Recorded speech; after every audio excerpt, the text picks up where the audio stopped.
Imagine this. It is the year 1274. Japan stands on the brink of an unthinkable crisis. Across the seas, the Mongol Empire, the most powerful military force in the world, is coming. Their leader, Kublai Khan, demands submission. But Japan refuses. What follows is one of the most extraordinary episodes in history, the Mongolian invasions of Japan. Kublai Khan, the grandson of the great Genghis Khan, had already conquered vast territories from China to Persia. His next target? The islands of Japan.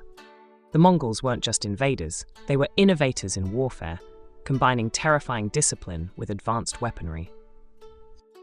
In 1274, Khan launched the first invasion with a fleet of over 900 ships and some 40,000 men, including Chinese and Korean soldiers. Japan's samurai had never faced anything like it. When the Mongols landed on the island of Kyushu, the clash of cultures was immediate. The Japanese samurai, steeped in a tradition of single combat, expected honorable one-on-one duels. But the Mongols, they fought with brutal efficiency. Their soldiers used volleys of arrows, coordinated charges, and even terrifying bombs, primitive grenades that exploded with a deafening roar. The samurai were stunned. This wasn't a battle, it was a slaughter. But not all was lost. According to some accounts, one samurai, yes, a single warrior stood against the Mongols and killed 25 of them before being overwhelmed. Stories like these fueled the Japanese spirit and became part of their legend. But the Mongols had a weakness: overconfidence. After initial victories, they pulled back to their ships, intending to regroup and strike again. That is when nature intervened. A powerful typhoon, the Japanese call it a kamikaze, or divine wind, swept through the Mongol fleet, shattering the ships and scattering their soldiers. The invasion was over, and Japan was saved. For now, Kublai Khan wasn't one to give up. 7 years later, he tried again. This time, his fleet was enormous, over 4,000 ships and 140,000 men, the largest amphibious invasion force in history until D-Day. The Japanese, however, were ready. They built massive walls along the coastlines to keep the Mongols at bay and deployed guerrilla tactics to harass the invaders. The second invasion dragged on for months, but once again, nature had the final say. Another typhoon swept through, annihilating the Mongol fleet. Thousands of ships were destroyed, and countless soldiers drowned. The divine wind struck again, cementing its place in Japanese legend. So did the Mongolian invasions succeed?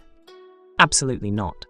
The invasions ended in disaster for Kublai Khan and marked one of the few times the Mongol Empire faced outright failure. But the consequences went far beyond the battlefield. For Japan, the invasions strengthened their sense of cultural identity and deepened their reverence for the divine. The term kamikaze would echo centuries later during World War II, symbolizing sacrifice and resistance. For the Mongols, the failed invasions were a turning point. The massive costs drained their resources and weakened their hold on other territories.